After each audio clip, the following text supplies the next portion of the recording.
able to achieve as the Community Review Board is that we have a full staff of employees. And that is to be commended by the hard work from our metro government, but then also our staff and our department. They stayed dedicated, committed to the cause, committed to the work, and we now have a full staff for the Community Review Board. After which, everyone was technically laid off. It was a full layoff of staff. And so I want to make sure that we don't take this lightly and we remember that staff were right in the middle of all of the assaults that were waged against the Community Oversight Board. And they were able to weather that storm. And so that's something that we should keep in front of us and keep at the top of mind when we're thinking about the work as we move ahead. I also want to bring to our remembrance the dedication from our new mayor, who promised to support the Community Review Board, who promised to ensure that we had a fair process when we were going through this abolishment, if you will, of the Community Oversight Board. And he's made good upon the promises that he has promised us thus far. But we still have a long road to go. We still have to meet with the chief of police. We still have to create an MOU. We still have to review our bylaws. We still have a long road to go. And so I encourage our mayoral staff and our government employees who have been intricate in helping us get to this point to stay with us as we continue to move forward. And I'd also like to publicly invite Mayor Freddie O'Connell and Chief John Drake to our January board meeting. I always say a new year, a new you. So a new year gives way to a fresh, new possibility of what life can be on the other side of the Community Review Board and what it can mean for community members who have stayed beside us and continue to believe in what we've done over these 4.5 years at the Community Oversight Board. A few of us traveled to Chicago, Illinois, about 2 weeks ago to the NACO conference, and it was exceptional. A good number of the staff attended, and what I witnessed was hope in its rarest form. We are not alone when we are talking about the preemption of oversight across the nation. And so it was good to be with other oversight entities, other review boards who can identify with what we've been going through this past year. But not only that, really helping to shape and give way to what could be for the Community Review Board. Nashville, we have fought a really good fight, and the good thing about it is the fight is not over. And so that's what we were able to get from the NACO conference, but also make some excellent connections. Not only did we speak with and talk with the mayor of Chicago, we talked with the U.S. Deputy District Attorney.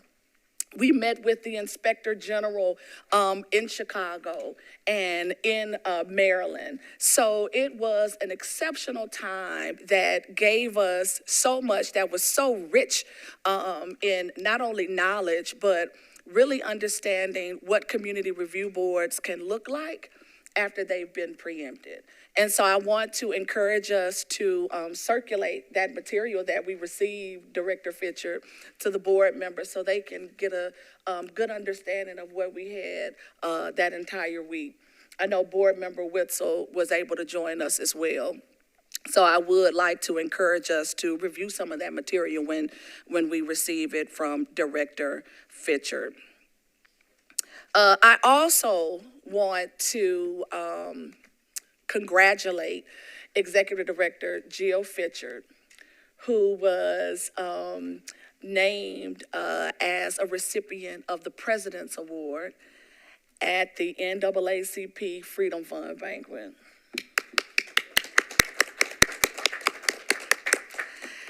And not only was it a direct reflection of her hard work and dedication to oversight in Nashville, but it was a reflection of the hard work and dedication of the staff and the board. It's not easy being on a board like the Community Oversight Board. And so to have that recognition from the NAACP, a national civil rights organization that was built on fairness, justice, social equality, is pretty commendable. And so I want us to all be proud that not only of the work that Director Fitchard has done, but the work that we're doing now.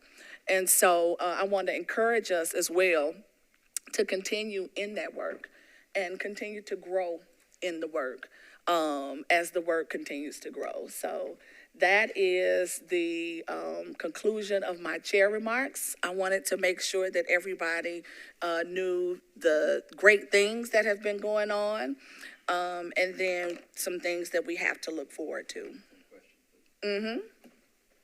You're certainly completely capable of inviting the mayor and the chief of police. Would you like also to have a hopefully unanimous resolution of the board officially inviting both of them to the January meeting? Yes, that would be great. I so move. All right, can I get a second? All right, thank you, Member Nguyen. All in favor? Aye. All right, so we have an official invitation, don't we? All right, so once we have that date, we'll send that invitation out to the mayor and to the chief of police. We'll now move on to the executive director's report. Director Fitchard.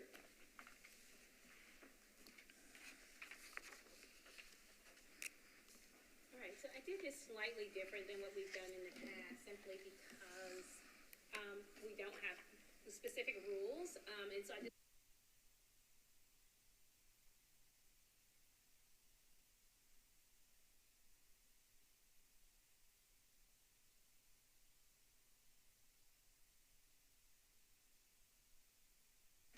I haven't been in here so long, I forgot. Hello, okay.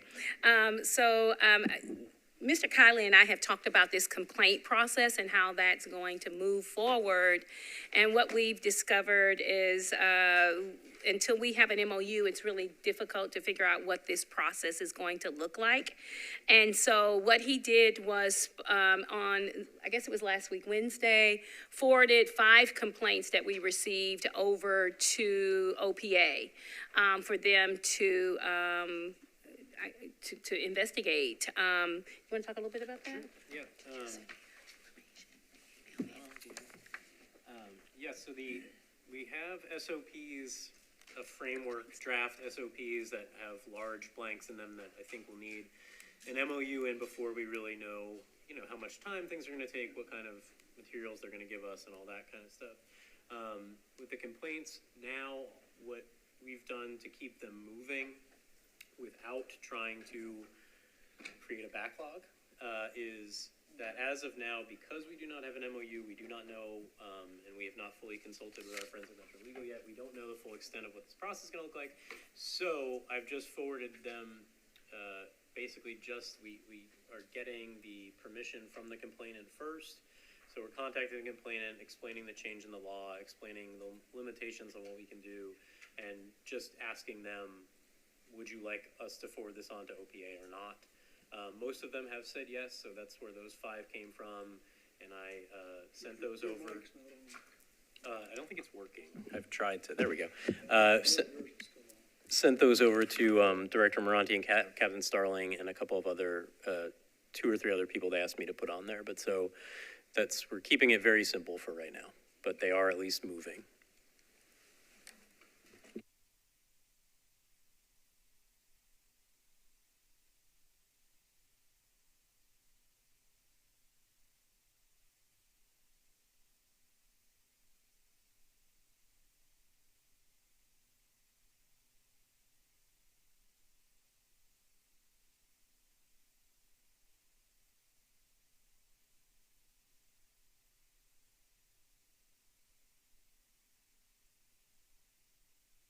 what we have decided to do was to forward all of the information that we receive, if it's a complaint, on over to the Office of Professional Accountability.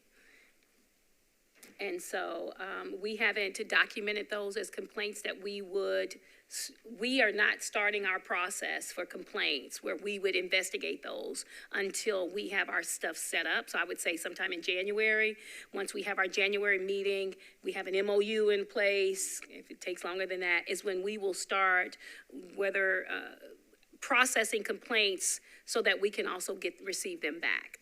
I don't want to start this process and be in the hole and start where we end up with a backlog of complaints that need to be audited, or whatever term we want to use.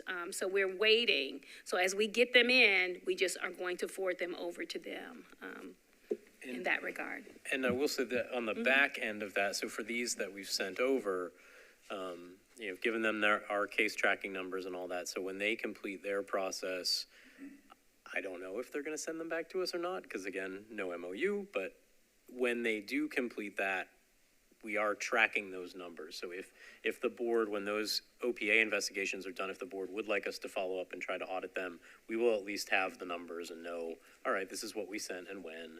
And so that can all be sorted out once we have the MOU. And hopefully by that time, we'll have our really great tracking system in place. Tony Rice, the developer of Civil, was at the NACO conference and is looking forward to working with us to set that up. That process will take it have to go through procurement because of all of the different issues with networking, developing a software for us to do that.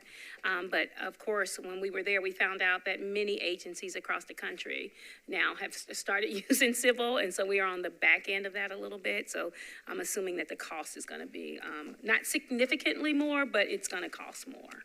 And so we have already received the okay for that. Is that correct? Or how will that process go?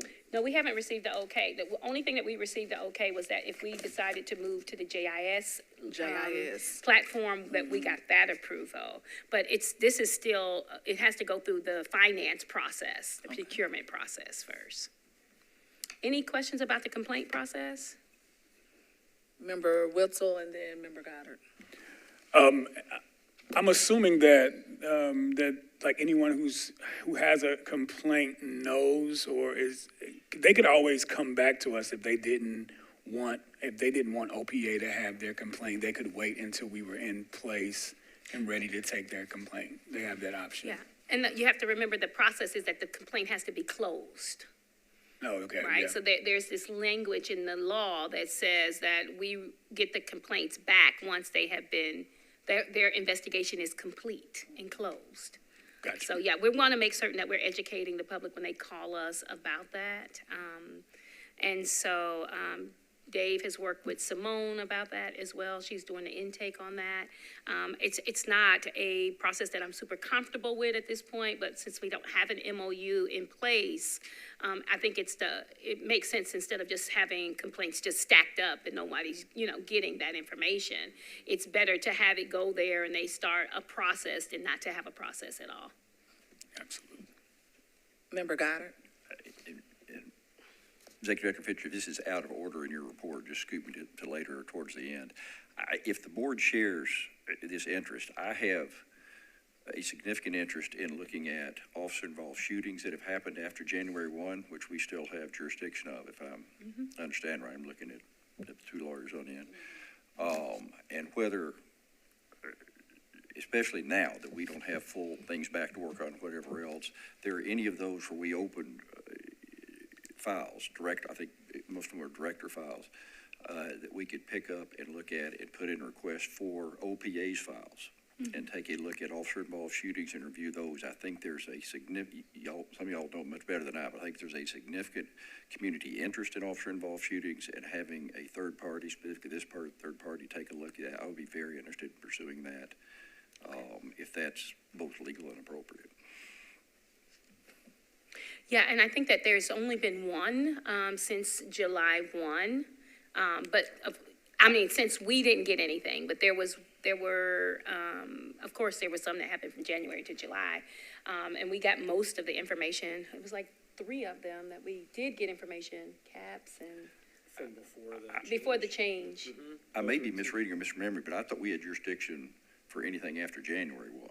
No, we do, but I was Okay, saying some of okay, that that's information fine. we have already. Oh, I'm with Right, you. yeah, Okay, that's what I'm all right. saying. Some of it, the one that we don't was one where we didn't get the call, we didn't know about it. That happened. And that was OPA, but some of them will be TBI reports that Yeah. just come back, and then it's really the district attorney's office that signs off on that TBI file. Well, I know there's a delay getting there, but just at some Yeah. point, even if it's Yes, I 6 months agree with later, you. I think we whatever, should pick do it up that. and run with it. Absolutely. Okay, thank Yeah. you, that's all. Yeah, I agree. I think that's a great, area to look in, especially since, we were having, I think, a few issues with those, the last few officer-involved shootings with obtaining some of the information and getting access, right? We didn't get any of that stuff, Okay. right? I thought so. So I think that's a great idea, Member Goddard. So back to the complaints, Executive Director Fitcher. So you said you've directed 5 to OPA, Yes, okay? You've had 11 calls, yes. okay? They haven't been documented. And so. No, they're documented. They're documented. They're all in our system, but they're listed as contacts. Right, instead so of we hadn't complaints. broken them out, right, Yes. to really, okay. And so, Assistant Director Kylie, have you had any conversation with, Director Morante, and how did this kind of process come about? There has not been any conversation with Director Morante at all. I emailed Captain Starling and Director Morante and essentially said, hey, here's kind of what we're thinking. I'm just going to forward these to you. Who should I forward them to? And Captain Starling told me a couple more people he asked me to add to the chain. So there's about 4 Director Morante and then 3 other MNPD personnel. And that is all. Well, So they yeah. have not, there hasn't been, I have not spoken to OPA beyond that about what the process is going to look like. In September, I emailed Director Morante, and my email is, as we transition to a community review board, I would like to communicate on the transfer of current open COB investigations that will not be complete before the deadline date of October the 26th.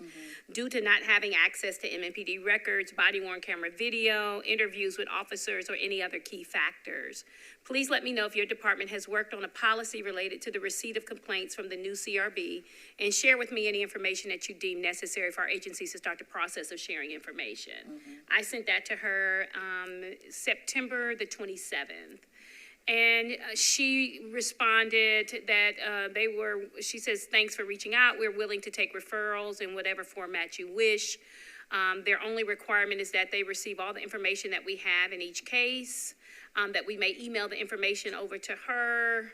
And if there are interviews or documents that have been collected by our staff, put those on a thumb drive and send them. And once they have completed their investigation and the sanctions are finalized, a copy of our case summary was sent by email or thumb drive. And then they said that they, something about the number of investigators that they have, they just have the same amount. And their policy remains the same. Okay, so there wasn't any discussion in that email about retrieving, complaints that are not coming through the Community Review Board? No. Okay. Attorney Fox? Yes. This is where I have a question for you. So, in the case of us, reviewing and creating a new MOU, Member Goddard is going to help with the MOU. How do you see us engaging with OPA to ensure that we are having open communication and dialogue, especially as we are creating this MOU and obtaining information that is just not a one-way from the Community Review Board, but receiving information that we need to conduct our audits of complaints that are coming outside of what we are receiving? Well, I think that I was part of some meetings about the last MOU with Chief Hager, and so I was wondering, since he knows Mr. Goddard and of course Jill Fitchard, maybe they could ask for a meeting with Chief Hager Okay. and Kathy. And Morante. Kathy Morante. That's what I would start with. Have you reached out to Chief Hager? I reached out to him on one specific question, and I said, I'm not gonna hold you to it, just your faults. I said, I'm concerned about this, we can't get a file until the complaint is closed. And how that interacted with an underlying subject matter that might be an ongoing criminal case or still an open case, but this can be open for years.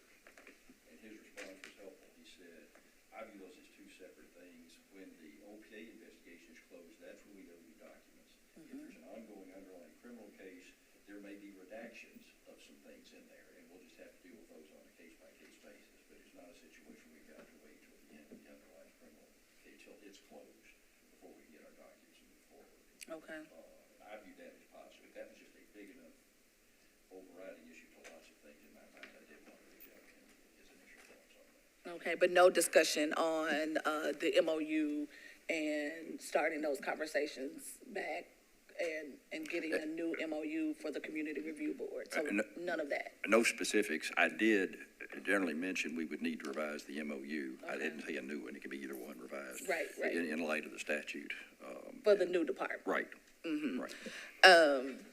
So the one thing that I think we don't want to miss is that Chief Hagar, we did email and correspond with Chief Drake, who offered Chief Hagar's assistance in the MOU, but what we were requesting was a meeting with Chief Drake to help set the tone of what the relationship would look like for the Community Review Board and MNPD, and that hasn't happened yet. And so I did speak with Mayor O'Connell last week, and he did say that he was going to assist us in getting a meeting with the chief, and he would be present at that meeting as well. And so then we went into the Thanksgiving holiday. So I'm looking forward to hearing from Mayor O'Connell regarding a meeting. So I would like to meet with Chief Drake before we meet with Chief Hagar, so we can ensure that, any kind of amicable assistance and really kind of setting the tone will come from our initial meeting with Chief Drake. Okay. Member Holloway? I think you're on the right track. Chief Drake and Professional Accountability all work for the mayor. And we can get a good understanding, let the mayor see what we'll be going through, and the process needs to be a speedy process. We have to wait till they complete their investigation, and then we'll be allowed to get information. And we were talking about before how to clear cases, but we need a speedy process. And the only way we can get that speedy process is make sure we get a mutual understanding with the mayor and the police department. Because as we can see now, they're not in favor, but they thank the law that they don't have to cooperate as like they did once before. But if the mayor put his signature on it, then I'm sure if they want a job, that they would do what needs to be done. All right. I agree. Director Fitchard? Oh, I agree. All right, the next thing that I wanted to, any other questions about the complaint process? No? Okay. I wanted to talk a little bit about research recommendations. I know that I sent you all, I didn't send you, I'm sorry. I didn't mean to say, I sent it to you. I sent it to Gavin about the sexual misconduct report, because that was the last thing that we did as the COB. It's super important. I'm going to tell you that they had a hold panel discussion about that at the NACO conference. It was enlightening. It is something that a lot of departments are putting together. I want to share as much information about that. There was some really great notes that we'll pass on to you. They had some sexual assault advocates on board. They had someone from the DA's office, and then they had from COPA, they had the woman that runs that department who helps investigate officers who have been, where there's been alleged sexual misconduct. It was a really wonderful panel. And so when I spoke with Gavin about this a few weeks ago, we talked about, because we're creating new policies and new recommendations, that to pause it slightly until we figured out if we want to continue with the way that we have been in the past doing our policy recommendations. I thought that would be something that you all could have a discussion about, because if we create a new policy around that, we would need to do that quickly in order, because I don't want this report to sit too long. I want it to get moving. And so per the old COB policy, the next step would be to host a public forum and then receive public feedback. And they said they are ready to do that, but did not want to go forward until we had, a clear understanding of what you all wanted to do. So the two options here would be to continue with the same policy that we already have in place for policy recommendations, or number two, work on a new policy and then, move forward with that. That could take several months though, or at least a month. So I will defer to you on how you want to handle that. Member Goddard? This raises a serious question. Ms. Fox, in your markup, you have stricken under board's mission to examine and issue policy recommendations regarding local law enforcement policies and practices, with a note that it was deleted because it's not part of our duties under state law.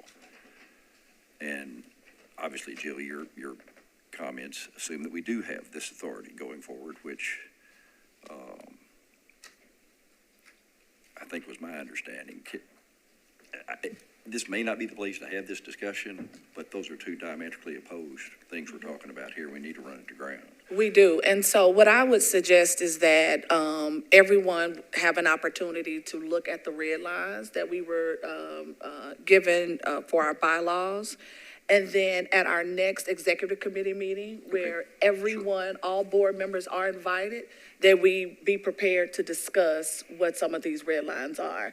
We received this information this afternoon. Exactly. And so we want to make sure that everyone has an opportunity to review them in their totality and make sure that if you have any comments or questions, that we're able to refer them to Ms. Fox. But then also do our homework and make sure that we have a clear understanding of what our duties are as a board, and then what the law is saying. And so I would really prefer that before we have an open conversation about this. And that wouldn't push back on that wouldn't push back on what Director Fisher was saying. I just wanted to point that issue out. So Yeah. Thank you. Yeah, I think, for those of us who've read it, we have a lot of questions. Member Brown? Okay, I was just, maybe I missed the red line. It was emailed to you, so I didn't print it out because there's some comments that I wanted to Okay. see. So I apologize, somehow I missed it. But I've been having new iPhone and problems with email. Metro's view was that presently we cannot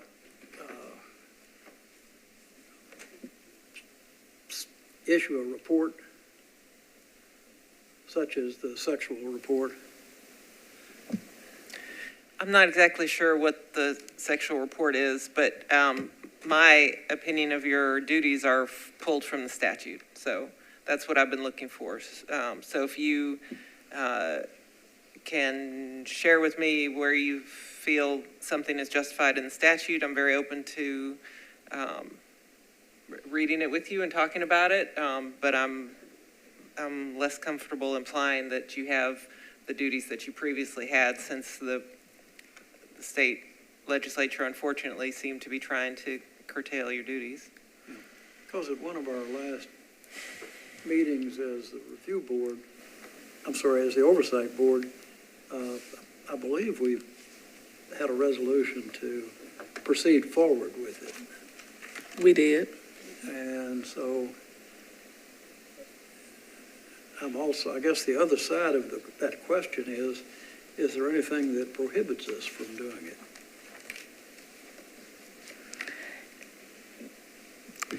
Well, I think that when there's a statute that says what your duties are, then it's usually implied that you don't have the other duties. I think it can be, if they're part of those duties, you can reasonably extrapolate some things, but you can't go crazy and extrapolate something that's really not implied. So it's a measure of degree about it. If it's really written clearly in the statute, then you do. If it's implied, then, I think that you do. But if it's going to be a big jump to get there, then usually the courts don't find that you have that duty or authority. Okay, well, need to take a look at it. So that's, I'm not sure who would object. Member Brown, thank you for that comment, and that is the reason why I wanted us to all have an opportunity to take a look at it. And then you can read it and reread it, and we'll come back at our executive committee meeting with questions and comments regarding what our duties are and what the law is actually saying. And I'll Member add, Beard. I was going to say, I'm sorry. I'll add that I'm happy to talk to anybody before the executive committee about specific questions, and we can talk it out, and I can speak to the director of law. I'm not trying to force my will on this commission at all, but I think that there is a question now about what your duties are since the state legislature has changed them. I agree. There is a question, so that's why we need to discuss what those things are. We're gonna go to Member Beard, and then we're gonna go to Member Whistle. Yes, thank you, Madam Chair. Do we have a document from the Metro Legal Department that outlines what they believe that our duties are, that just a bullet point document that outlines that information? Or do we have a legal memo or a summary of what our duties are and what are under the new statute? So what I received a couple of months ago before, probably the 1st of September, was a memo from Director Dietz Okay. that spelled out a little bit of what how the process would go, but it was more in line with our staff being laid off, our budget, those big items.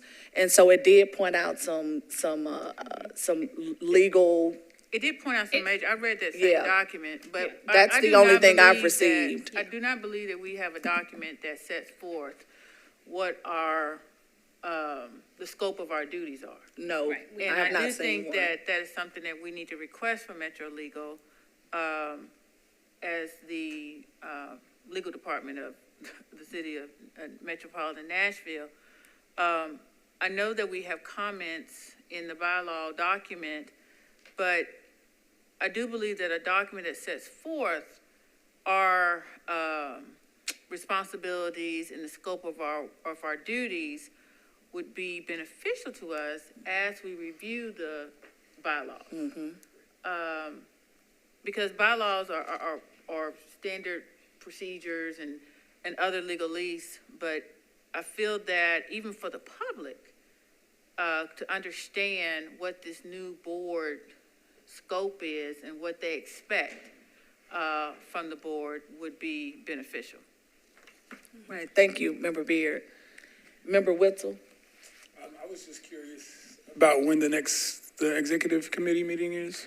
So that is what we need to discuss regarding, since we are coming up on the Christmas holidays. We only have about 2 full weeks to, number one, get an executive committee meeting, but also get in our board meeting. And so you should be receiving some dates after this meeting in reference to your availability. And that would be everyone, every board member, all 7 of us being available to make the executive committee meeting to discuss the bylaws, the red lines, and some other pertinent issues regarding the MOU, how we proceed forward, and who will be in the meeting with Mayor O'Connell and Chief Drake, along with Director Fitchett and myself. I do think in December, we're talking about the week of the 11th for the executive committee meeting possibly, and maybe we were able to get an additional date for December. I mean, everybody's trying to get their meetings in before the end of the month. And so the dates are real, they just don't have many. And then maybe the week of the 18th for the meeting, the regular meeting. So I will send that out to you shortly, right after this meeting, or while we're in the meeting, right before we leave. And so that you have those dates. So if you can just check your calendars and then respond really quickly, I can book that. Because I had to also remember, we have to have our meetings in a Metro office building or some Metro-owned building. And then also we have to make certain that M&N schedule is like, it works with ours, okay? Because they have to stream these things. So that's been a little bit of the crazy part. And if you want to go ahead and talk about dates, that was on my list. We also need to determine whether or not you guys want to have a steady, whatever date you want to have your board meetings, whether it's on a Monday, a Wednesday, a Tuesday, whatever, not Tuesday, but any Monday, Wednesday, or Thursday, so that we can make certain that the public is aware that, hey, the CRB is having their meetings every third or fourth or second day, whatever day of the week. That it just is a consistent thing so that we can go ahead and try to book some meeting spaces for that, okay? For the upcoming And we're already year. behind the 8 ball because most people have already taken all the good time slots, okay? So, Member Holloway? We do have something scheduled on the 15th, an all-day training, that's correct. that's still up in the air on It's that up in the day. air. Yeah, so I'm gonna send you some additional dates. Because that day, the 15th, it wasn't for training, it was our regular board meeting, Okay. right? And so we're thinking about trying to switch it around. So I know that this is last minute. We wanted to try to get these meetings in before the holidays. Because I think that to be honest with you, the week of Christmas, with Christmas falling on Monday, is just a really bad week for people to have a meeting. So I will send those out to you shortly. You guys can look at it before, today. I'll send them to you in a few minutes, and then you can look at those dates. And it's meant for you to, if you have to look at your calendar, really kind of, understand your schedule. And we want to make these meetings convenient for all of us, to the best of our ability. So if you have something on Mondays that you have had to miss this past year, this is the opportunity to say that. We have a good, we're in a good position to reset, schedule our meetings accordingly, and then really connect with the community to ensure that they have an opportunity to come and be a part of them as well. I did want to, before we move from the research recommendations, because that was the I wanted to talk original about that. conversation, I do want to let you all know that we had an offer from Member Wynn to provide us with some training. And so it is directly in line with our sexual misconduct report.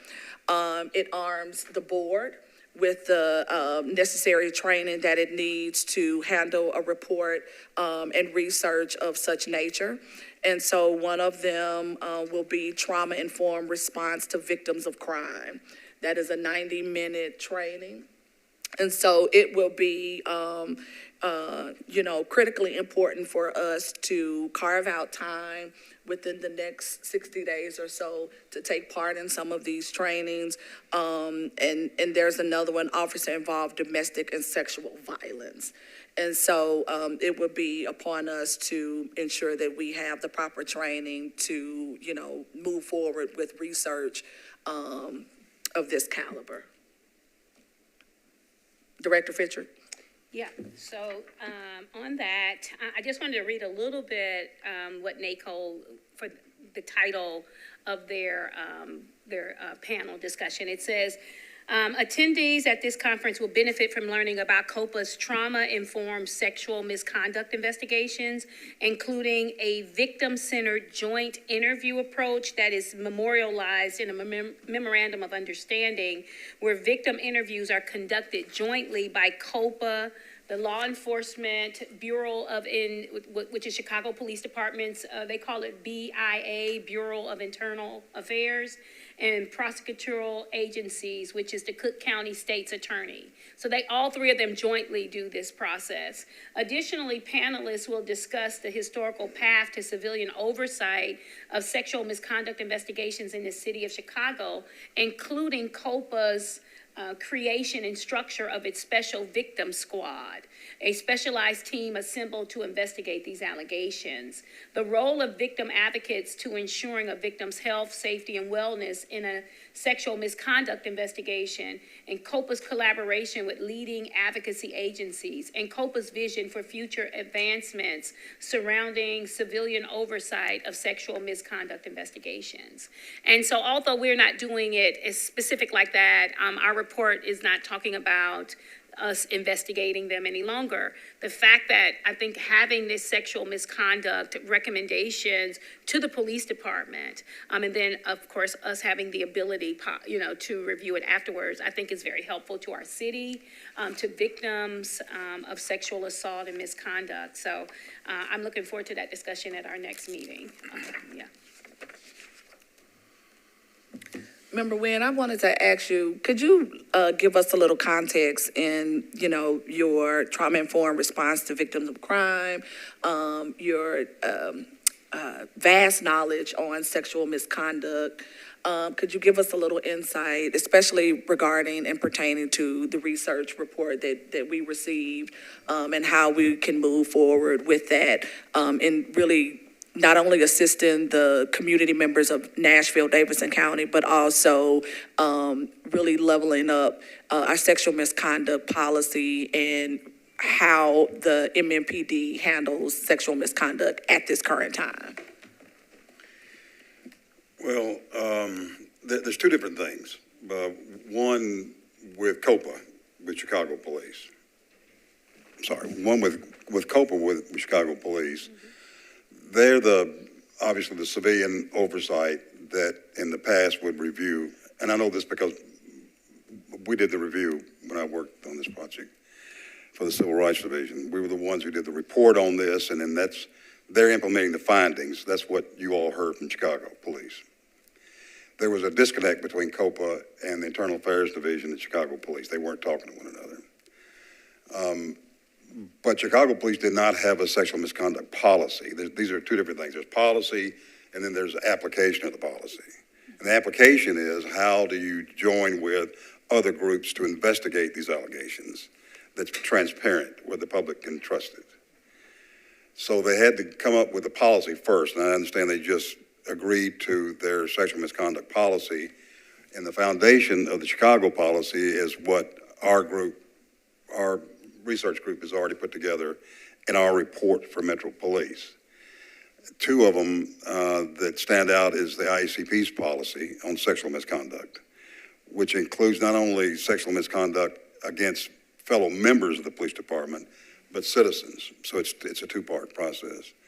The other policy is a policy created by Ending Violence Against Women International, which is it's a nonprofit that's funded by the Justice Department. Their policy is very similar to the IACP's policy. Those are the two most recent, up-to-date sexual misconduct policies in the country for law enforcement. And that's why they were used in our research for our report. So I don't know exactly where we would fit into that. We've got to get the police department, like Chicago, to agree to have a policy first that deals with how they detect it, how they investigate it, how they hold officers accountable for it, their mission statement to the public about what priority it is for the city and the police department. That's another thing.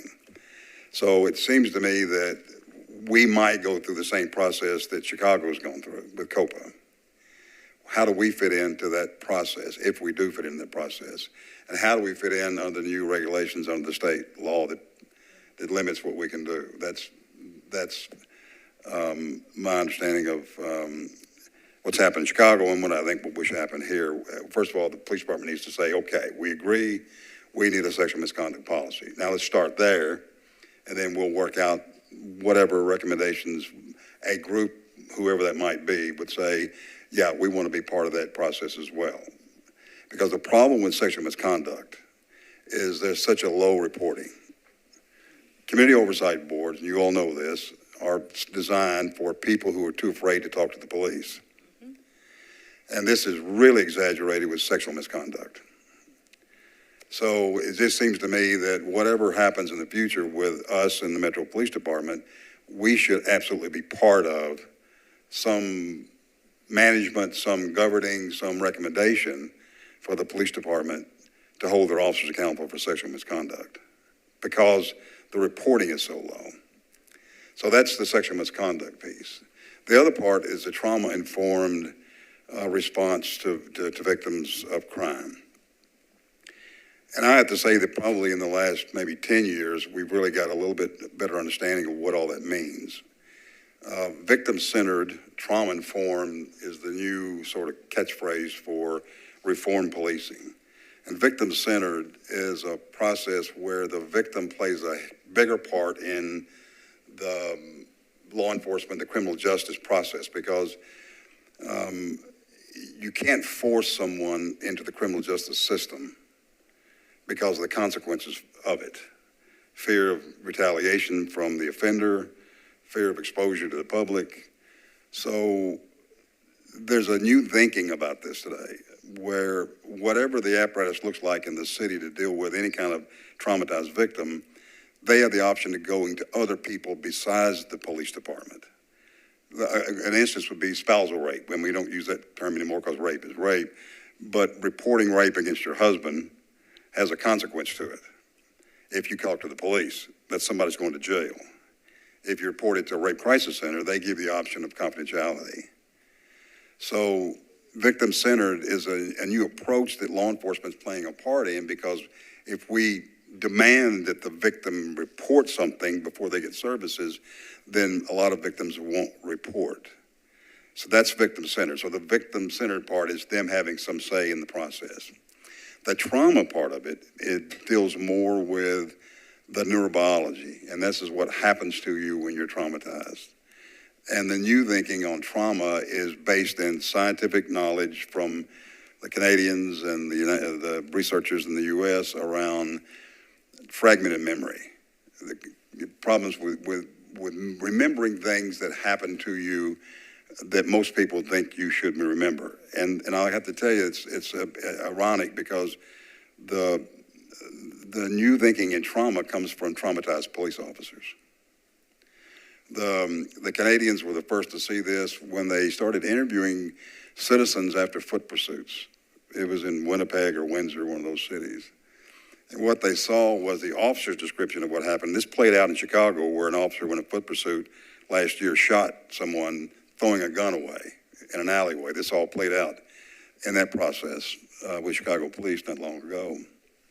But they interviewed witnesses to the foot pursuit, and the statements from the witnesses were almost completely different from the statements from the police officers. So the researchers in Canada, the neuroscientists, said this is trauma, and this is why law enforcement often makes judgments on victim statements initially in the first reporting of a crime. And the example of that would be of rape cases. And in the past, when I or anybody else worked rape cases in Nashville, you would go to the hospital immediately, make a report, and the victim would say, I don't know what he looked like, I don't know who he is.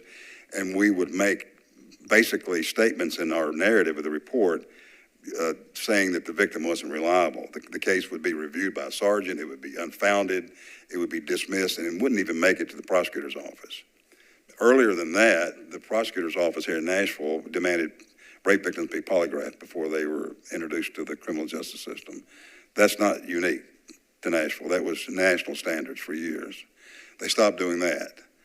Now, the trauma-informed piece means that you understand not only the memory fragmentation, but the things that happens inside your body that you can't control, stress hormones affecting everything about yourself, running, fleeing, submitting, all fighting, all those things have a meaning to them based on the trauma that you're experiencing. All that should be in the basic training for law enforcement because it doesn't just apply to rape victims, it applies to all crime victims. So if we're trauma informed, that means we understand that we don't press traumatized victims to give us a statement. And when they try to give us a statement, they can't remember everything. It's like police shootings. Years ago, and I'll give you one quick example. Years ago, when we worked police shootings here, we would do immediate reenactments at the scene of a police shooting. The chief would demand it. And we would ask officers how many times they fired their weapon. And they would tell us 4. And their gun would be empty. And we would press them on that, and they said, no, I only fired four times. And we would write in their personnel file that they were lying to us. They were being deceptive in what happened about even people at the scene when there was a shooting. And after years of understanding this, we found out that they weren't being deceptive for the most part. That was what a traumatized brain looks like. You can't remember those things because of the stress hormones in your body. That's why nowadays the standard is 2 or 3 sleep cycles after a police shooting. You go home and those stress hormones will so dissipate out of your body to where you give a more concise report to the police. That's true in every traumatized crime victim. So the problem has been, let me get right down to it. I'm sorry I didn't mean to go on so long, but the problem has been decisions on the credibility of the victim have been based on initial statements after a traumatic event, which meant that very few rape cases made it to the prosecutor's office. Victims were discounted as lying to us, and they were unfounded and clear. The cases were cleared when they shouldn't have been. Now, here's the other problem here. When you have a person who lives in constant trauma, we're talking about, people who live in high crime areas, and they call it polyvictimization, where you witness street shootings and domestic violence and bullying in school. You've got constant trauma 24 hours a day to people. That needs to be trained into law enforcement so they'll understand how people see them, because there's another layer of trauma, and that's community trauma. And that's the trauma that has been experienced by brown and black communities by white police historically, not only in Nashville, but nationwide. That's a whole nother trauma that has to be explored. And it's part of the trauma-informed experience with victims. We see it now with undocumented immigrant women. They don't report to law enforcement nationwide because they fear deportation, but they also are afraid of what may happen when the police are involved because of the historic discrimination against diverse populations, basically, overt, in-your-face racism and bias in policing. This is all connected, by the way. So all that has to be part of a fundamental change in police departments. So when an officer comes out of the academy, they don't have to be a specialist in sex crimes or any other crime. They know the basics around trauma when they interview any crime victim, who's somebody's robbed at an ATM, or your mother who was raped in a robbery. The trauma informed is the same for all of those people. So it has to be put in place. Now, when we interviewed Commander Laura, and he's a good man, he gave us his answers he had, I didn't hear a yes to a real comprehensive trauma-informed curriculum that's taught by Metro Police. I was never taught it because it wasn't available then. This is new science. This is in the last 10 to 15 years. And it includes child abuse, it includes elder abuse, it includes stalking, it includes human trafficking, it includes all the violent crimes around trauma. So that's the two different things. It's one, the sexual misconduct. That's you're doing it when you're doing it. The trauma is you don't realize what you're doing when you interview a traumatized victim and you press them to give you an answer when they can't. And then when they don't, then you say that they're not cooperating and you clear the case. And one example is what's just happened in Memphis. The lawsuit against the Memphis Police Department is now gone class action, and which means that, and these were about rape kits, and the rape kits weren't tested in Memphis because the police department looked at the initial field reports and said that these were unfounded rape reports and unreliable statements from victims.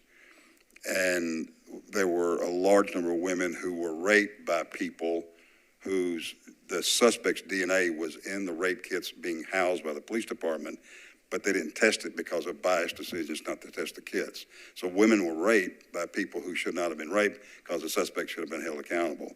So the numbers, according to Memphis, are 12,000 victims now in the class action lawsuit.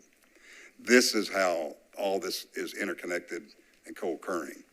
The sexual misconduct, when you have a statement to the public how you feel about it, which means we're going to hold our own accountable first. And second, it's being trauma-informed when you train your patrol officers and your dispatchers and your chief and everybody else. So, sorry, I didn't mean to get long-winded, but that's basically the two issues that are really important, I think, to this board. I think you all agree. Yeah, thank you, number one, for really that comprehensive assessment of where we are, especially in relation to our recent sexual misconduct report. I will say, you know, one of the last few PRRs that we reviewed regarding the alleged rape victim and the police, that report that someone filed with the Community Oversight Board was pretty sobering. And it really spoke to, you know, the credibility of the rape victim, right? And how antiquated policies and systems could be within our own police department. So to really ensure that we are providing the best oversight or review of a case like that would be upon us, right? To be trained, to be trauma informed, but then also be able to make sound recommendations for policy for MNPD. Yeah, just to give you one quick example, and this, I'm not divulging anything I'm not allowed to, but when we interviewed the Internal Affairs Unit, Chicago Police, they had a special unit within the Chicago Internal Affairs Department. There was a sex crimes investigation unit, and that's all they did was investigate sex crimes committed by Chicago police officers. And we did an interview with, I think, 7 or 8 of them. It's a small unit, and one of the questions that we asked them, we asked them about their education. Tell us about your formal training in investigating sex crimes, which is the most complex crime ever investigated by the police. It takes ages to become a really effective sex crimes investigator. And these were supposed to be the best of the best when inside Chicago Police. None of them had ever been trained in formal investigation of sex crimes. I think that this is a great segue into with the retreat training, because we talked about, you remember when doing some of that training, that trauma-informed training for board members, because I think it is important that we understand a trauma-informed approach as we are reviewing audits, and the ability for those who have been harmed still may show up at meetings and want to discuss and add some comment to what we're reading. And so so there's board retreat that we need to discuss a date for. And I think that when the chair and I met recently, we had picked some dates in February, maybe. Was it February, early March? And so we want to send those out to you. We want to ask Member Nguyen to do the trauma-informed. And then I think that, were we talking about anyone else? Yes, Member Witzel, Member to Witzel? provide a list of trainings that you're capable of, Yeah. you know, conducting for the review board. And so we will have our list of trainings once we get that from you, And Member then Witzel. possibly having someone from outside of our board to come in and do whichever trainings that we discuss and figure out which ones that would be helpful to the board. So that's a board retreat. Our beautiful chair would like to have that over several days, which I don't know if we're gonna be able to do that. So it may be a full day on a Saturday. And so instead of, like, she was like, maybe a Friday afternoon and then a Saturday morning, I just think maybe just for logistic purposes, it may just have to be one day, maybe 6 hours. Not a full day, not like a whole 8 hours, but I'm saying we have a nice lunch, have some training, and then like maybe, start around 9 and end around 2. Remember when- possibly. You know, I can modify the course Okay, to any length that you because you need. said it was a full 8-hour day, just for We can that. do an 8, but But if you want you to can do do- an hour or so on each topic, Okay. that's doable as well. And that brings me to my question to Attorney Fox about how these retreats are, we're wanting to have a retreat for training purposes. Is that, I don't know how that looks based on the law and open meetings and all that. Well, I guess if it's information that you'll be receiving only, I think you should still notice it to the public, but I think you could hold it somewhere else. If you are going to be deliberating about the kind of work that you do, then you need to hold it in a public meeting, public building. So we can have the meeting and not have the public present? Although we have to publicly meet, like, I'm saying. No, the public is allowed Okay, to okay. attend. So the public can't, so we have to publicize the retreat, right? And then the public will have access to participate, attend the retreat. Yes. Okay, Chair. I'll get with Laura later, agree to disagree at this point. okay. All right, so we know I'm happy to talk about it some more. I guess I don't know the scope of what the retreat would entail, is probably where I'm coming from. But And just trainings, like we just talked, informational trainings, bias training, I don't know, whichever topics we choose. I see, so you wouldn't be doing any We're not gonna commission be business? deliberating on anything. Okay, These are all educational purposes. okay. If you're not deliberating towards anything, then you don't have to hold it as a public meeting.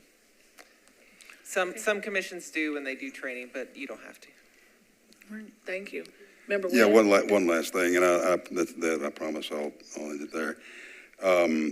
It's always been my view that when you, and I've said this before before this board, when you raise the standard, you lower the likelihood of liability. That's a pretty easy thing to understand. It seems to me, and I'm not faulting the legal department, they do great work there, but it seems to me what I'm hearing today is that we're limited on giving the police department recommendations for policy inside the police department. Is that what I'm hearing today? Well, I think what you will see within the bylaws could probably, lead to that conclusion. But I don't believe that we have all discussed it and reached a conclusion on what that would actually look like for the Community Review Board. That is the reason why I would like for all of us to review it. Read it, reread it, and come with questions and comments, because I do believe we will disagree with a lot of that assessment. Well, it just, look, I guess it's just, for me, it's this simple. What we recommend to the police department lowers the likelihood of liability for the city. It does. Which it seems to be contrary for the legal department not to support that. I hope that the legal department looks at it that way, that says they're doing something to improve and maybe lower the likelihood of millions and millions of dollars of lawsuits for the city, which is what Memphis is about to face. Yeah, Memphis and a few more other places Right. across the country. So yeah, I just want to make that point that we're not picking on anybody. We're That's trying to right. make a higher standard police department, and to having the legal department support would be a wonderful thing for the taxpayers of Nashville, who will eventually pay any settlement against an officer who commits sexual misconduct like the officers in Chicago did, That's right. or the misconduct that went on with Memphis police. So I just want to get that on the record. Thank you. All right, thank you, Member Nguyen. Chair. Member Holloway? It wouldn't be a bad idea also in the process is getting an investigator from the police department to come and speak and let us know their procedure, what they do and how they go about doing it. If they're doing something that is not up to date, maybe they can pick up something from us. I mean, from me, from Mark, and they can take it back to their supervisor saying, this is what doing in other cities. This is something that we might need to look at. you know?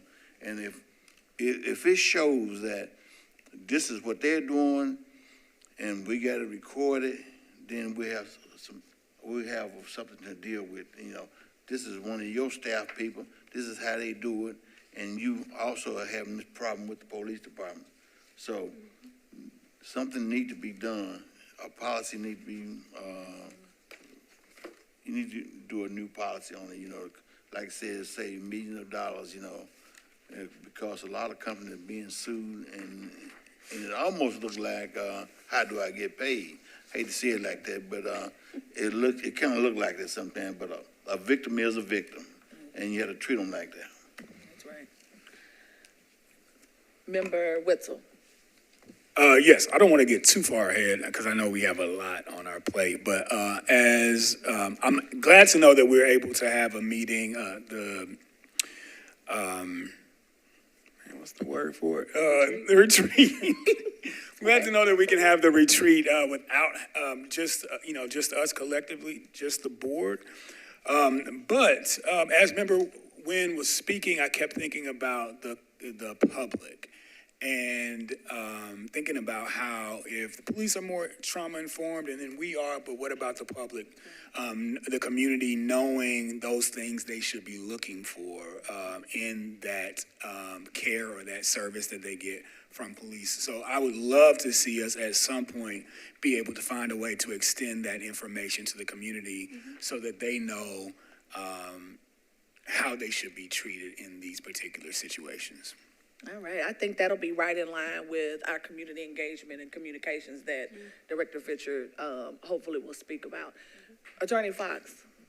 Yes, I just wanted to address the issue, and I know we said we could talk about it some more about what your powers are or are not, but it seems to me that what the statute is looking at is that your investigation as far as making recommendations to, as far as what you can make recommendations about in policies, it seems to me that the law is saying that you can do it if it relates to a grievance that has come to you, if there's been a complaint that comes to you, and you don't think that the investigation has been done correctly.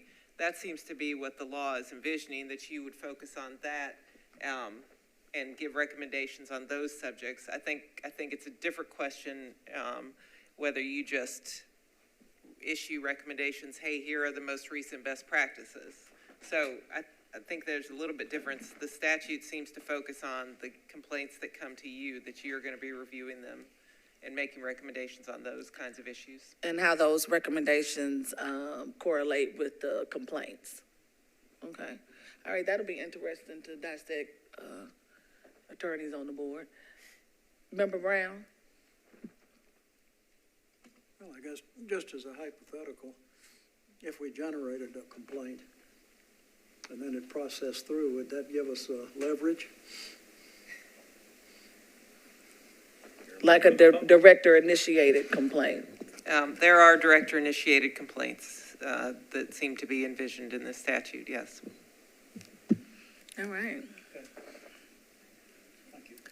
Any other comments or questions regarding the, okay. I'll just tell you Director that Fisher. I'm going to send out some dates, some potential dates for board retreat training. I know this is a lot of dates and a lot we're pulling on you. So be patient with us as we go through this process and make some time in for this because we have a lot to do to get us up to speed. Also, I sent you all, I'm going to move into some of the things. I met with the chair. She made some board committee selections. I hope that you could find yourself in those board committees. I wanted to say them on the record. If you guys wanted to get in on another committee, that would be great too, because we want your help. So I'm just going to call these out really quickly, and then we'll move into the staff information that I wanted to share with you. So for the Rules and Bylaws Committee, there's Joe Brown, Walter Holloway, and Sean Witzel. And when we created these, we also were trying to pull in some of the knowledge that you have, but also pull you into things that you're not always 100% familiar with. Like, because I think it pulls out from you creativeness and how we do the work that we're going to be doing for the community. MOU, we have Drew Goddard and Alicia Haddock. Nominations committee, right now we only have Walter Holloway. If someone wanted to be or join that committee alongside of him, you could. Training, education, and mediation would be Mary Beard, Mark Wynn.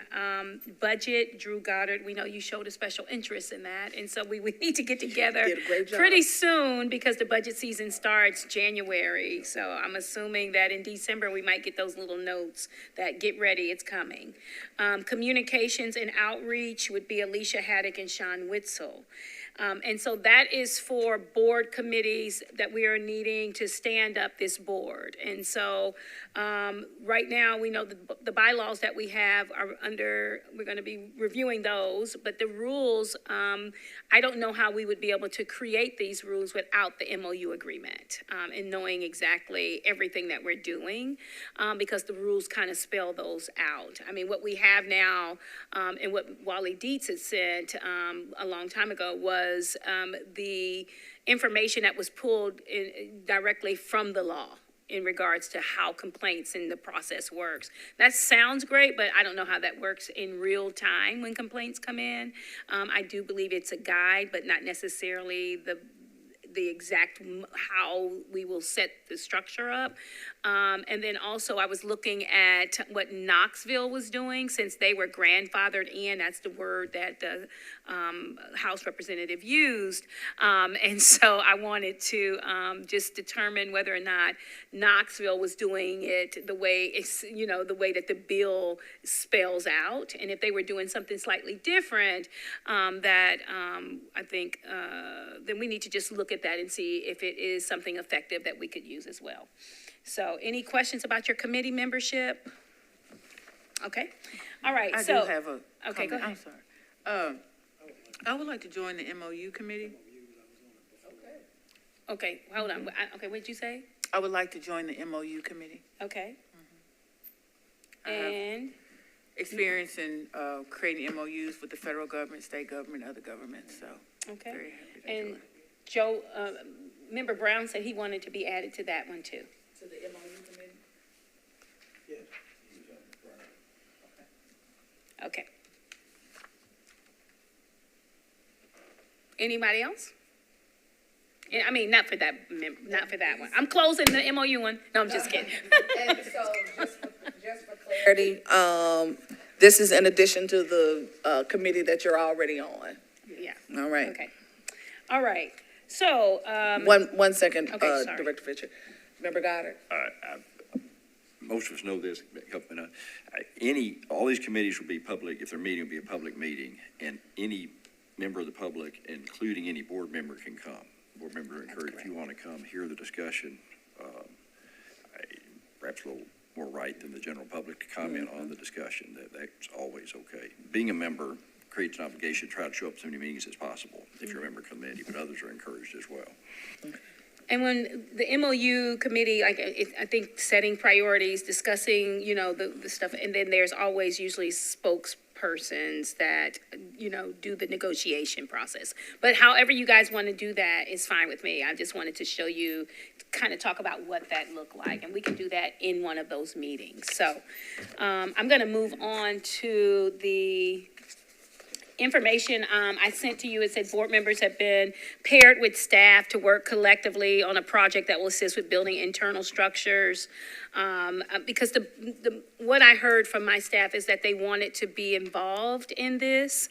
And so I wanted them to, you know, put as much information in as they wanted. Like, what did they envision this this office looking like? And so what you have in front of you, what I put in a package was my take on a mission statement. The board can make any changes to it as they deem necessary, but we needed one immediately, and so I created that one, and also the board's vision, and then our values within the agency. So you should have this one that created all that.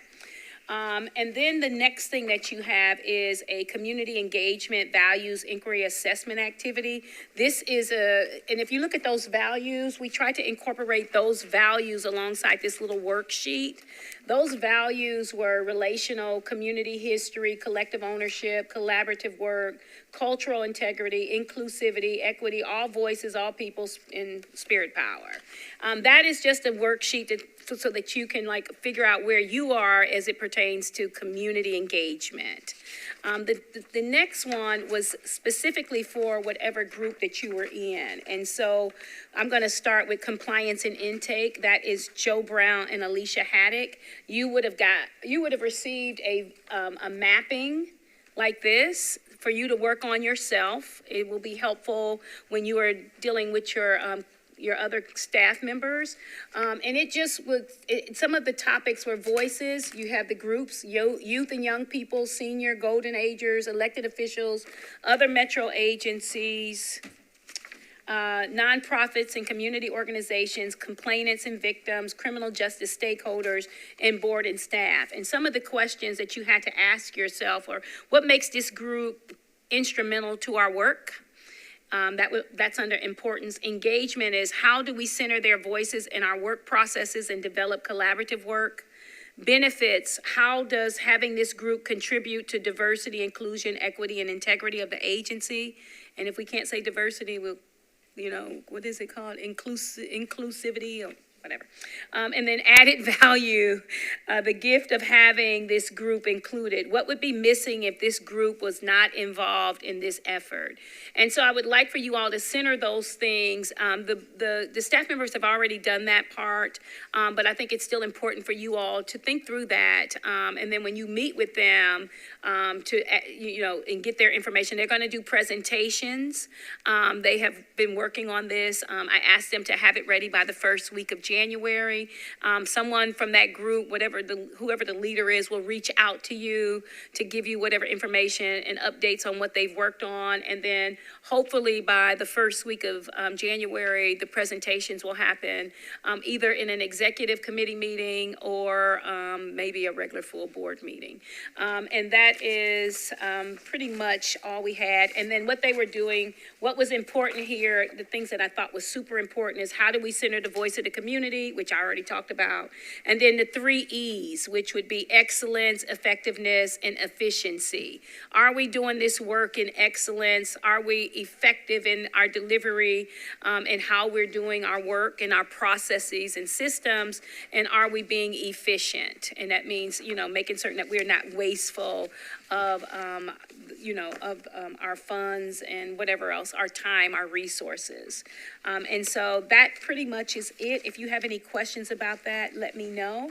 I also wanted to include in that, let me just say this really quickly. We took Mr. Meyer's information, so, and use this as as really the roadmap to make certain that we're not repeating these things. Taking the good stuff and continuing with it, and the things that we have the opportunity to build upon. You should receive this in your package too for each particular group. So this should be helpful to you to see where we had some inefficiencies, and so that we can, grow from there. Those were opportunities for growth. And then in your package, you would have received this as well. This came from NACO, and it says, how can civilian oversight of law enforcement help you? And then it talks about the different, this is pretty much the center of how NACO operates. And it supports effective policing, it builds bridges, it increases confidence in the police, it helps manage risk, it ensures greater accountability, and it protects the civil rights of citizens. And so, so I'm just going to go back and tell you who you're with. Compliance and intake is Joe Brown and Alicia Haddock, and you'll be contacted by your group's leader. Communication and outreach is Mary Beard, Drew Goddard, and Mark Wynn. And then research would be Walter Holloway and Sean Witzel. And those are the groups that you are in, and I don't know who the leaders are right off the top of my head, but somebody will contact you by email and get with you. And hopefully you can give them some insight into what they have. And I think that this is a good way for us to use as the roadmap to creating the Civilian Review Board, the policies, procedures, standard operating procedures. All right, any questions about that? I know it's a lot of work.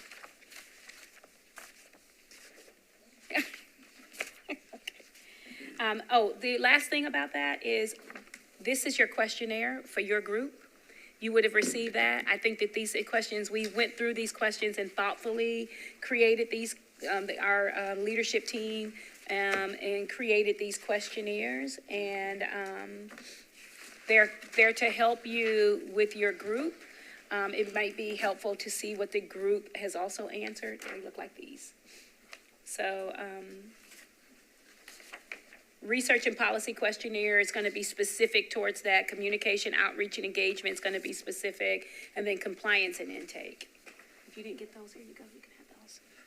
Okay. Or the one, which group are you in, Joe? Compliance and intake. Let me just take a look. Okay, you're just in compliance. Here you go. All right. And that's pretty much it on that subject. The next thing I wanted to talk about really quickly is NACO is hosting a web conference. And I think it is going to be really great because some of the topics are good. But myself and staff member, our research lead is Mr. Crowell Williamson, will be hosting with some others. And let me have, okay. So Gavin is going to be one of the presenters on the standardization of data and oversight. He will be working alongside people from Colorado, Oakland, and Dallas, Texas. And so I sent you the link. If you want to join any of those, let me know so that the office can make certain that we get you registered and pay for whichever sessions that you want to attend. The sessions run from December the 5th through December the 15th. And they have a few per day. So you just pick which ones you're interested in, and I'll take care of getting you registered and taking care of the costs for those. I am going to also be a presenter, and mine is called Setting Community Boards Up for Success or Failure. So that is with the Denver office, as well as a woman who is an independent consultant she's been helping San Francisco and Oakland, California. So it should be a pretty lively thing. So if you guys are interested, let me know for any of those. I sent you the link for that. So you should have all of that information. And that's also for anyone in the public if you want to attend. The dates are from December the 5th through December the 15th. If you're interested. And so I think that might be it. I can't find my little paper I had just now. Hold on one second.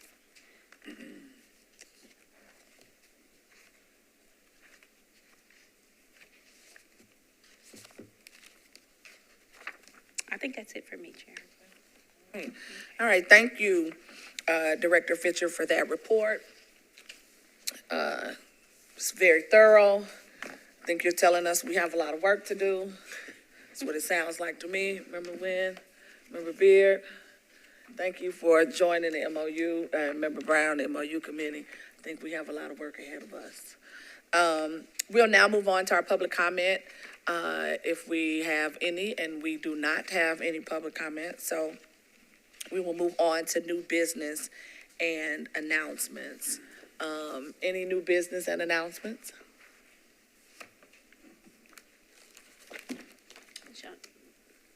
Member Wetzel. I don't know if this counts as, it's not new business, I guess, but it's kind of an idea that I've been thinking about. Thinking about how this board came to be, and that was through the support of the community when it came to collecting signatures, when it came to voting. to create the Community Oversight Board, which is now the Community Review Board. And think about how we have moved around in the city to accommodate or to reach the people in specific areas and pockets of the city, which I think is great. I had a thought about, being that I am somebody who's on the board by way of a nomination from a community organization, I thought about, like, what if we reached out to different organizations within the city that make up a diverse population of people, and maybe partner with that organization to like give them a meeting, give them a month, like for our January meeting, have all your members come and fill up the seats at our meeting, and then partner with a different organization. Of course, it's open to the public. Anybody can come, but like being very intentional about those organizations and those groups to just give that extra push to have them bring all their members or bring the people that they serve in their communities to our meetings. I think having that intentional touch, direct touch, might get more people to come and see us. So just wanted to put that idea out there. Sort of like an organization day? Yeah, something like yeah, that? yeah. Like they sponsored the day, or not, maybe not sponsored, but it's like an organization day. And I know, like, I am a part of NOAA, and NOAA is the organization that nominated me to be a part of this board, which I don't want to speak for NOAA, but that's certainly the type of thing that's up there, up the organization's alley. And I think we can partner with other groups, and I'd love to be a part of helping to make that happen if we decide we want to do something like that. I love that idea, as well as, I mean, there's faith groups that we haven't connected with. I did have that on my agenda, so we can talk a little bit. I have community engagement and outreach, that we need to have listening sessions. I do think that there's opportunity for us to educate the public on this process that we're gonna have. It is going to be different. Just like when the gentleman came in today, I could hear him talking and having the frustration that he had, because he wanted us to investigate his case. He did not want to go back to the police department, and he was adamant about that. And I do think that there's this, there is a fundamental lack of understanding of what it is that this board is supposed to do now. And I think that people, they don't feel the frustration as much until they want to file a complaint. And when they want to file that complaint, because I get those calls, I've received a lot of calls that I did not necessarily log with our intake, but we hear it all the time. Well, why do we don't want to go back to the police department to make this complaint or whatever. And so I think having community organizations show up and we talk about the processes, or have materials for them to be able to take with them that have a step-by-step process for them. And then I think it's still people that just don't have a clear understanding of our role in public safety. And how important it is that although we may not investigate the way that we used to, we still have opportunity to review and audit processes to make certain that they are following their own policies. And adhering to whatever those are. And so I think I appreciate that, because I think it's important that we have those listening sessions. I think it's important that we are having town hall meetings and inviting not only, community members, but also those in governance. Because I think it's important that they hear what people are saying specific to police accountability work. So. Yeah, and I think that is a great idea, Member Witzel. And it really centers the community's voice, right? And especially their place in what our role is in this city when it comes to community police relations. and what oversight will look like on the other side of the Community Review Board. And so without the community's input, we are doing the community a disservice. And so before we go and define who we are and what we will be doing as a Community Review Board, I think it would behoove us to engage with the community at a very high level. So their voices can be centered and we don't lose that aspect, right? So I don't think a law, in my opinion, can take away the voice of the community. And so to ensure that their voice is included in what our role will look like, has everything to do with organizations that are designed to center the voices of community members. It would be right for us to engage with them in a different way and be very intentional about how we do that. I do believe, as we are, looking at SOPs and how we conduct business with not only the community but with the police department, we will have to do more listening than we do talking. Right? And so that means that listening sessions, being engaged in more deeply in what this looks like for Nashville, because the community spoke volumes in 2018, and 2019 on what this community oversight board should look like. I think they are owed an opportunity to have that same effect on the Community Review Board. So great idea, being very intentional about engagement and voices being heard as a Community Review Board. Member Beard. Thank you, Madam Chair. I just had a couple of comments. First, I want to agree with my fellow board member Whistle on the engagement of the community. One of the things I was thinking about when Member Nguyen was speaking about the sexual misconduct, the trauma, I am on the board of the Sexual Assault Center. And I think it would be amazing for the public to understand, one of the things that Member Nguyen stated, that the individuals do not want to go to the police department to make that first statement that they have been sexually assaulted. If you go to the Sexual Assault Center, you actually get care. You actually do the kit.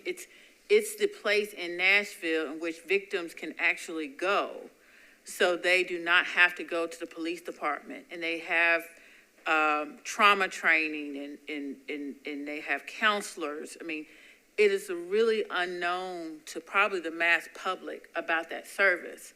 So if we look at the new data that we see that the people are traumatized about going to the police department, I do believe we as a board need to have the opportunity to educate the community about where they can go. And then to the point that Director Fletcher said about the individuals coming to say that they did not want to go to make a complaint to the police department. So, and to the point that we heard earlier that we possibly can do a director complaint, then maybe our first complaint is how you are intaking complaints. And that complaint can be reviewed and then we can give our recommendation. Because we need to look at what we can't do anymore and how we can get that information or those recommendations to the board through the processes to the police department through the processes that we do have, right? So I understand that the law says what we cannot do, but there's a ways in the law in which we can ensure that the things that we believe that needs to be recommended to the police department can be. And I think that's a creative way of thinking, to the point that as I'm a lawyer, there are certain things we cannot do under the law. The law is the law. Right. But there are also some creative ways in which we can take the law and use that to our benefit. That is a legal way of doing so. So I do want us to think about that, especially that's why I became a member of the MOU committee. The last thing I want to say is that as we move forward, in Memphis, I was a part of the first board that actually reviewed the public officials, the elected public officials in Memphis. And it was created by Mayor Wharton when he was there. And I think that we are in a very keen moment to create momentum, that despite what has happened with the legislature, that we can use the power that we do have to continue the spirit that the people of Nashville want and need, and our need in the city of Nashville to continue. And so, as you say, we do have a lot of work to do, but this is meaningful work. It is work that we should be proud of. It is work that's going to make a difference for the community of Nashville. It is going to bring, hopefully, a higher level of accountability to our police department, which we need. We do not, I'm single. I call the police when I hear things. We need the police department, but we do want to make sure that the processes and the policies and the procedures are in line in which the public feels safe enough to go to our police department.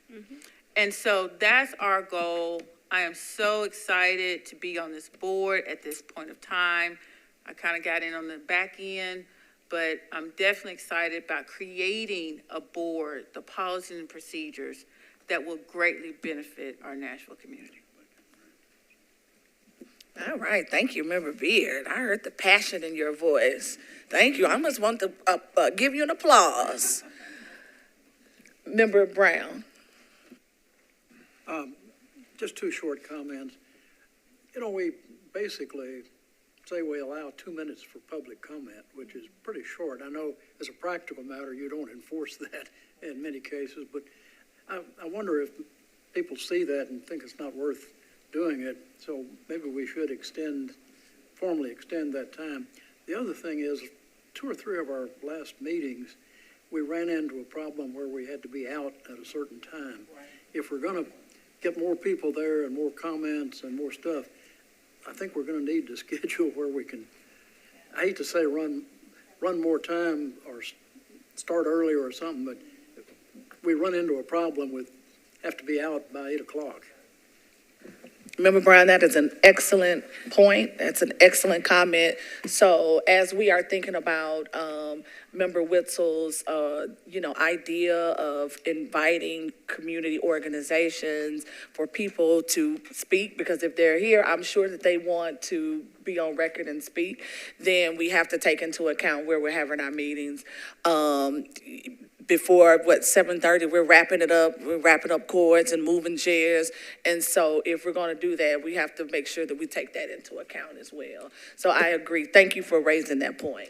Member Beard. I do want to say on one of the documents that's in our packet, the overall summary about engagement community, the second bullet says that public comment portion of the CRB needs to be expanded. So those were one of the recommendations by our expert that we brought in on that, and I do think that that's something we can address. Yes, I agree. And so what we will do is make sure that we discuss that at our next executive committee meeting, because that's something that we can implement pretty quickly.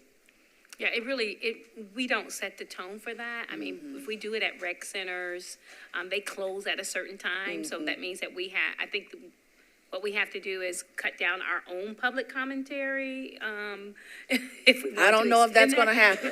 So I'm just saying, because they're mandated to get out of there. And then, because if not, they have to pay workers for overtime, which was something that happened kind of like at the Lentz Public Health Center.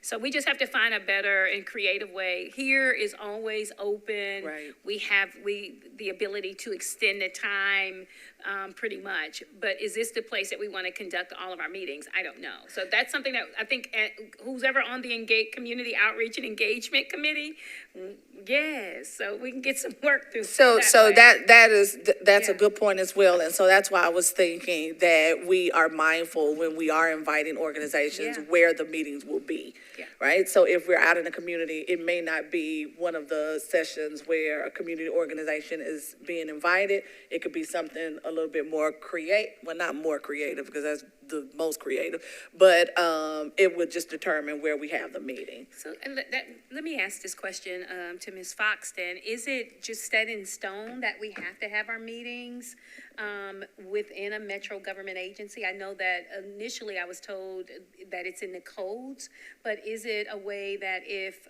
for instance, a community organization wanted to host us at their location to have our board meeting, would that be outside, or could we get special permission to do that?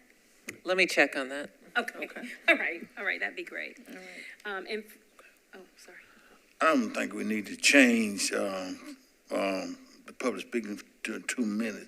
I think it should remain there on file, but if we prefer to let them go longer than we can. But see, some people got a little minister in them and they can go on and on, you know. But we still, it'll be a process how we can always stand by, this is what we normally do, 2 minutes, and that's what we stand by.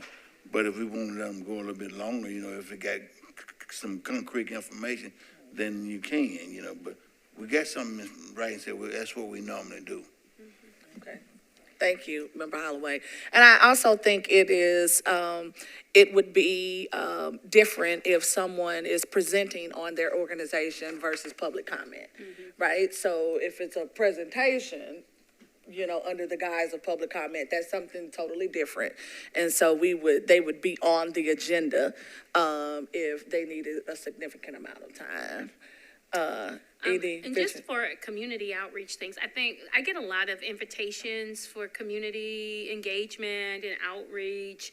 And I haven't been forwarding that to you all to see if you would like to, you know, accompany me to some of this stuff. And so I will do that moving forward. So if you guys have some time in your schedule and it's something of interest to you, I will definitely want you to attend with me or, you know, or just on your own if you want. So I have one thing that I forgot to mention. It is under new business, and that is I have met with the Metro Property Director, and we have looked at a location that I think that we have kind of honed in on.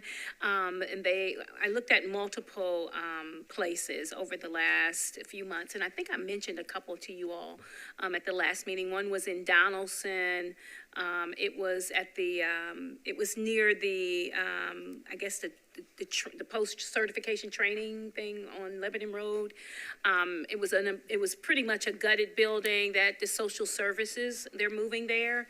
I didn't think that would be a great location for the work that we do, because as I looked at the information I received from the research in regards to where complaints were taking place, because I wanted to be really intentional about where we're going to be located. The majority of our complaints come from the downtown core, like, you know, right north, north and east, and some in west. South had some complaints as well, Hermitage and all that, but I think that the downtown core would be just a best location for us. And so I was looking at Metro Center previously, and I talked to you all about that. Apparently the place that we looked at initially, I can't remember the name of it, has already been, you know, rented out, so they didn't have that location.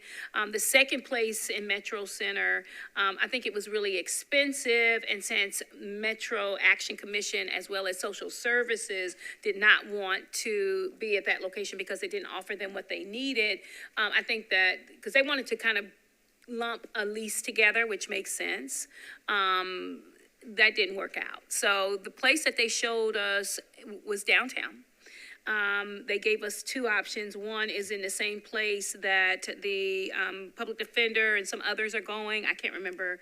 It's on Second Ave. It's down the street from where we are, which if anybody has been to our office lately, you know that it looks like a war zone. It's really horrible.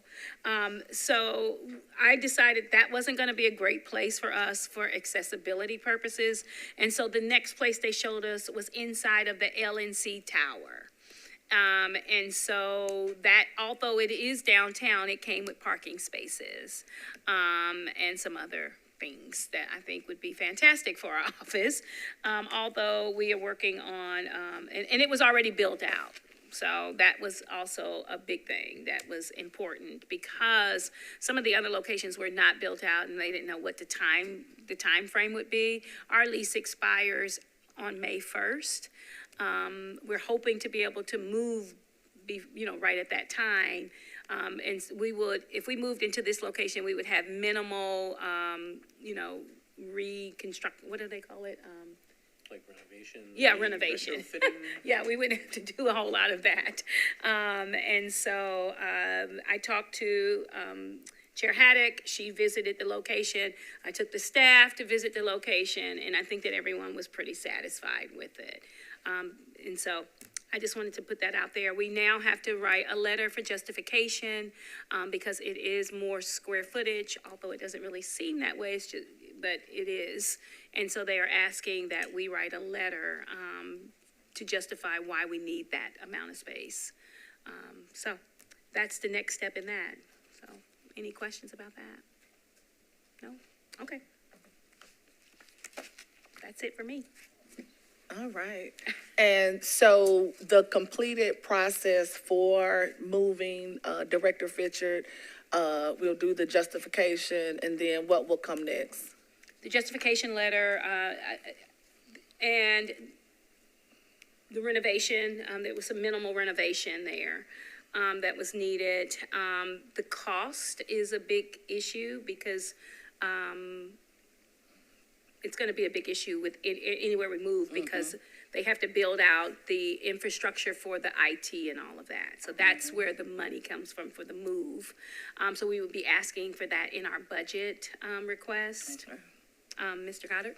And so, and then it has to go through 3 readings, which I thought was interesting. But that's the way it's set up in the Metro, I guess in the Metro Code. So any lease agreements with Metro have to go through 3 readings. And so, they wanted us to make this decision really quickly, so that they can, move forward on the 3 readings. Okay. So I don't really know, what I don't know, and this is I have to call them back, is, who approves this justification? Is it the mayor's administration? Is it the property director? I don't know. So, Okay. yeah. Okay. So if I know you well, you'll be on top of the budgeting aspect of it. Okay, great. And so it seems like we need to kind of get this process going so we can, Yeah, I plan on writing a letter this week. Okay, that sounds good.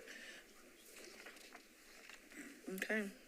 Oh, and then one thing, and then I won't say anything else. I just wanted to say that I wanted people to be encouraged about this CRB situation, although it's not what we're doing exactly. When I was at NACO and many of the others, we met a lot of people who have review boards. Of course, it wasn't snatched, what they did wasn't snatched away from them and this was thrown at them. But I will say that they have been thriving in the work they're doing. It's not perfect. They still have issues with relationships within, just the work itself is challenging. Everyone talked about the challenges. But I think coming together as a group of people who are civilian oversight professionals was very helpful to hear what other people are dealing with, that we're not out here, siloed in Tennessee where, these things are happening. They're happening across the country. It doesn't make it feel any better, but I will say I was encouraged by the many people that I spoke with at that conference and other leaders as well as just laypersons, and then outside professionals, like on the panel I was on, as we talked about what are some strategies for this and, what do we do with what we're left with? And so all of those things have been helpful in my mind sight and how we're supposed to move forward and operate as a board and what your priorities are as this board and for our agency, our staff to carry out those things. So I think that we're all inspired to do this work and to continue doing the work that we're doing and hopefully do it in a more effective way. And just to kind of go off of your assessment of the NACO conference, what was also very encouraging was the fact that people across the country want to get involved in what's happening here. So it's not about, we're on this island and we're the only ones being attacked by the state legislature. It's happening all across the country. But what I heard from practitioners and from people who are doing oversight work in different capacities is that they are willing to support us as much as we need them to support us. This is not just a singular issue. It's not Nashville's problem. This is our problem, right? The police misconduct and issues of transparency and oversight of police departments is a serious topic. People care about it and they want to get involved. And so what I walked away with was how we have national support. Yes. And so even though we feel all alone sometimes, Member Beard, when it comes to, the assault that was waged against us, what I found out is that we have peers across the country who are willing to lend us anything, any resource that we need, their voices, their time, their support. And so that's what we came back with. We didn't just go to Chicago and let the wind beat us up because I came back sick. What we did come back with was national support for the efforts that we have conducted over the last 4.5 years. And that was very encouraging, not just from, one organization. It was national, from the U.S. District Attorney's Office, inquiring about meeting with us on topics that are specific to Nashville and the state of Tennessee. So that's what I want to leave us with. I want us to really understand that this work, we're not doing it alone. We do have peers in other cities that are willing to come in with us. And we did have people from Knoxville, that office was there, and then I've heard from the office in Memphis. Yes. And so people are still looking to Nashville as the leaders in civilian oversight. And so I would say this is our opportunity to extend what we know and our professionalism and our expertise to these other boards across the country, but also here in Tennessee, our peer agencies. And then at the very end of this conference, we were reminded on why we do this work. It was a panel of community members from the community who had lost loved ones. The young man that they created a movie on called Fruitville Station. Oscar Grant's family was there. Rakia Boyd's family was there. There was another young man who was killed who was having a mental health crisis, was a top student, had just had a severe episode of anxiety, and I don't know exactly what he was experiencing. His father was there. He went to Morehouse. He was working on a master's degree.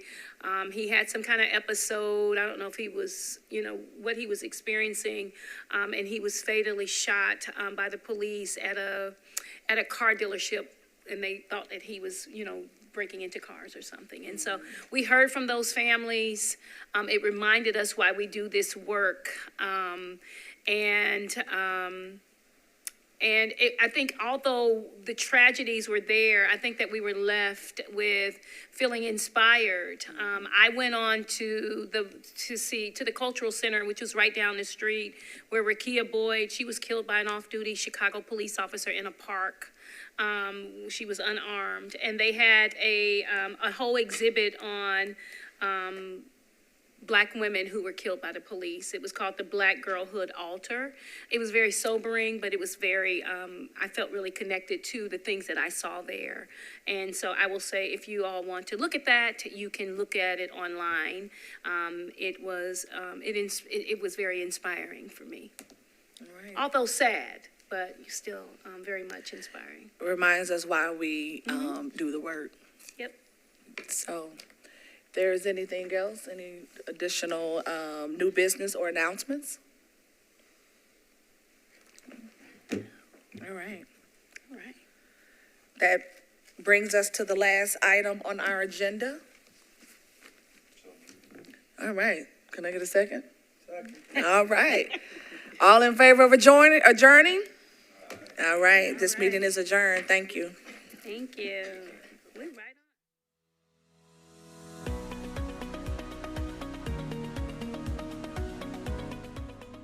This has been a service of the Metro Nashville Network.